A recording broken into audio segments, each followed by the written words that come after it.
Vincenzo Casano adalah seorang pengacara mafia di Italia. Di hari pemakaman bosnya, Vincenzo mendatangi Emilio untuk memberikan penawaran terakhir dari bosnya karena telah membunuh ketua serikat Carlo untuk menguasai kebun dan serikatnya. Namun, Emilio tidak mau menerimanya karena ia merasa tidak ada hubungannya dengan keluarga Casano. Lalu, Vincenzo pergi meninggalkan rumah Emilio, dan beberapa saat kemudian, Vincenzo menyalakan pemati api dan membakar halaman rumah Emilio. Kemudian, Vincenzo mendatangi pemakaman bosnya dan mengobrol dengan Paolo, anak bosnya. Paolo merasa kesal karena ayahnya lebih mempercayai Vincenzo daripada dirinya. Lalu, Paolo meminta Vincenzo lebih menghormatinya karena dirinya adalah bos sekarang. Tetapi Vincenzo berkata, "Jika kau sudah pantas, maka aku akan menghormatimu." Malam harinya, suruhan Paolo datang ke apartemen Vincenzo untuk membunuhnya. Tetapi Vincenzo berhasil membunuh semua suruhan Paolo. Malah Vincenzo memberikan peringatan kepada Paolo dengan meledakkan mobil kesayangan Paolo. Lalu dia memberitahu jika dia akan meninggalkan Italia dan tidak akan kembali. Vincenzo kembali ke Korea bertujuan untuk menghancurkan gedung Gyeongga Plaza karena di dalam gedung itu terdapat tumpukan emas yang disembunyikan di basement rahasia oleh seseorang yang meminta bantuan Vincenzo untuk menyembunyikan emas di Korea. Vincenzo menyuruhnya untuk membeli sebuah gedung yang tidak terpakai dan atas nama temannya bernama Pak Cho, dan untuk menutupinya dengan menyewakan gedung itu. Pak Cho datang dan mengantarkan Vincenzo ke tempat tinggalnya. Pak Cho memberitahu jika ia akan segera mengadakan rapat penolakan pembubaran gedung dengan para penyewa untuk melindungi gedung ini dari konstruksi bubble. Vincenzo pun mengelilingi gedung itu bersama Pak Cho. Semua penghuni di sana berusaha membuat Vincenzo ketakutan. Vincenzo pun langsung meminta Pak Cho untuk menuju ke basement rahasianya. Pak Cho memberitahu jika ia menyewakan ruangan tersebut kepada biksu dan menjadikan ruangan itu sebagai kuil.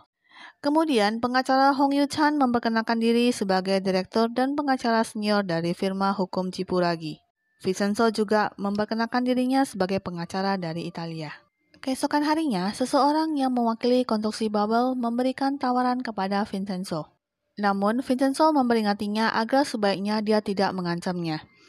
Lalu, Vincenzo dan penyewa gedung lainnya berkumpul untuk rapat penolakan konstruksi. Ia meminta semua penyewa tanda tangan dan mempercayakan hal ini kepadanya. Akhirnya semua mempercayai dan menyetujuinya. Pengacara Hong Yu-chan tidak menyangka jika semua penyewa mempercayai Vincenzo, karena dia hanya berpura-pura percaya agar semua tidak khawatir. Padahal ia berpikir jika Vincenzo hanya mempermainkan mereka. Malam harinya, Pak Cho pulang ke rumahnya. Ia terkejut melihat istri dan anaknya sudah disekap.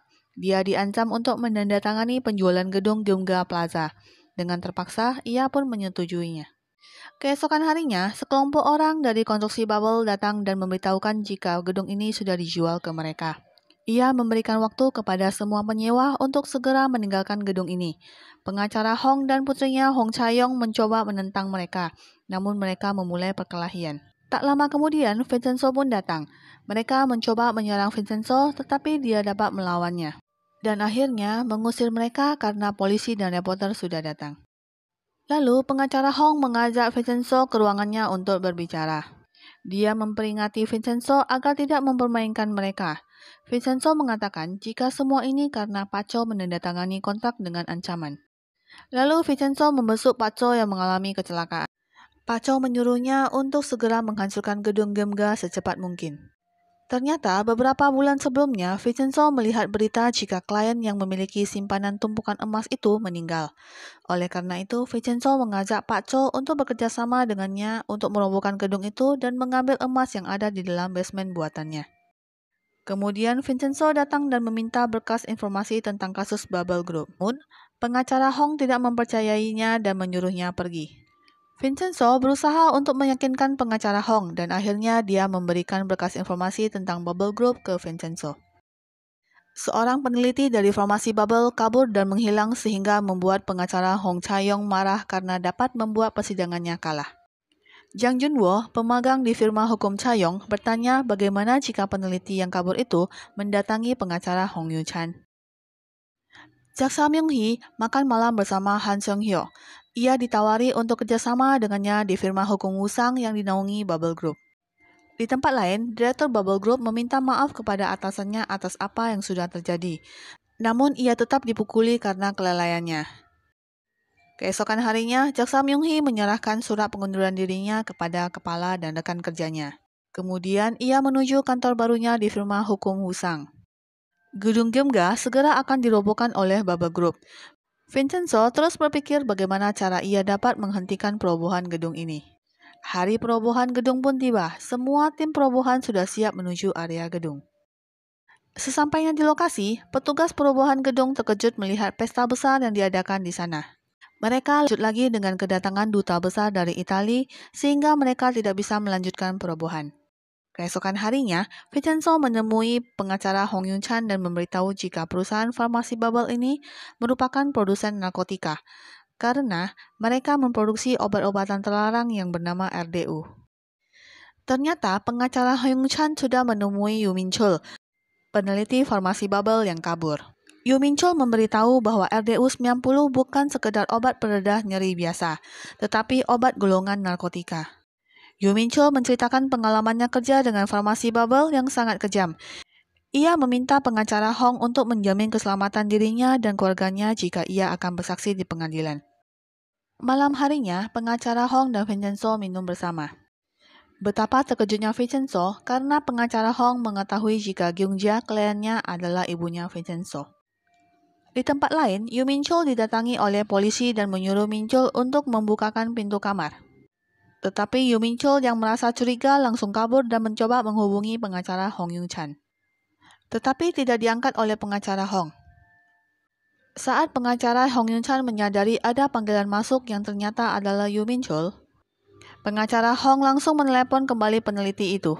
Namun saat pengacara Hong sedang menelepon, sebuah truk menabrak tempat makan di mana pengacara Hong dan Vincenzo sedang mengobrol dan mengenai mereka. Hong Cha-yong terkejut melihat ayahnya menjadi korban kecelakaan sebuah truk.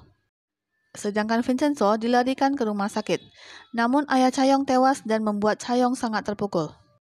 Semua media memberitakan pengacara Hong Yun-chan terlibat dalam suap sehingga dicap sebagai pengacara koruptor. Setelah kematian pengacara Hong Yun-chan, obat baru dari farmasi Bubble RDU 90 sudah mendapatkan izin dan siap untuk didistribusikan. Setelah 10 hari, akhirnya Vincenzo siuman. Kemudian Vincenzo dan Hong Cha-yong menuju makam Hong Yun-chan untuk memberikan rasa bela sungkawa. Vincenzo menyuruh Cha-yong agar tidak lagi berurusan dengan Husang dan farmasi Bubble. Namun Cha-yong tetap ingin mengungkap kebenaran yang tersembunyi di balik kematian ayahnya. Hong Cha-yong memberikan surat pengunduran diri kepada Pak Han. Pak Han mencoba untuk mencegah dan mempertimbangkan pengunduran dirinya. Bu Choi datang dan menyuruh Pak Han membiarkan Cha-yong. Direktur Jang Han-soo pulang ke apartemennya dan melihat ada yang aneh di tempat tidurnya. Ia sangat terkejut melihat suntikan-suntikan tertusuk di atas bantal yang berarti ada orang yang mengancam dirinya. Lalu Vincenzo dan Hong Cha-yong menuju penjara untuk menemui supir truk yang menabrak ayahnya dan Vincenzo. Vincenzo mengancam supir itu untuk mengatakan yang sebenarnya. Si supir cuma mengetahui orang yang menyuruhnya adalah Pak Pyo dan dia memberikan nomor kontak Pak Pyo. Vincenzo lalu mencari tahu identitas Pak Pyo dan diketahui nama lengkapnya adalah Pyo Hyok Pil. Vincenzo mendatangi sebuah bar dan melihat Pyo Hyok Pil sedang berjudi. Ketika Pyo Hyok Pil ke toilet, Vincenzo membuntuti-nya dan berhasil menangkapnya. Kemudian dia menggunakan Pak Pyo untuk memanggil rekannya. Vincenzo pun berhasil menyekap Pak Pyo dan rekannya. Lalu Vincenzo menyuruhnya untuk mengatakan siapa yang menyuruh mereka. Akan tetapi rekannya ini enggan menjawab hingga Vincenzo mengeluarkan pisau dan mengancamnya. Lalu di tempat lain, Bu Choi yang sedang asik menari dikagetkan dengan setumpuk keranjang yang datang tiba-tiba. Ia terkejut melihat baju yang berlumuran darah ada di hadapannya. Tak lama kemudian, pesan masuk dari nomor tak dikenal mengirimkan foto suruhannya yang disekap. Lalu ia mendapat telepon dari nomor tak dikenal. Ia tidak tahu jika orang yang mengancamnya adalah Vincenzo. Bu Choi ketakutan akibat ancaman sebuah truk yang sudah siap menabraknya di seberang. Vincenzo menyuruhnya untuk mengingat kejadian yang sama dilakukan Bu Choi untuk membunuh pengacara Hong Yun-chan. Vincenzo juga menyuruh Bu Choi untuk membersihkan nama pengacara Hong dan mengakui kesalahannya. Dua mobil menuju gudang suplai perusahaan farmasi Bubble. Petugas penyetel datang dan meminta semua pekerja di sana keluar agar bisa disterilkan. Tumpukan cairan RDU tersimpan di sana bersama zat-zat berbahaya lainnya. Namun, mereka tidak tahu jika yang datang ini adalah sekelompok tim Vincenzo. Semua tim kembali ke mobil setelah menyemprot cairan mudah terbakar. Kemudian, Vincenzo menyalakan pemanti apinya dan membakar gedung itu. Lalu dengan perasaan puas, mereka meninggalkan gedung itu. Semua gedung terbakar sehingga semua pekerja di sana panik dan memanggil pemadam kebakaran. Direktur Zhang terkejut melihat gedung suplai bahan baku terbakar. Kemudian bos dari formasi bubble pun datang yang ternyata adalah Junwo, si asisten magang Cha Yong.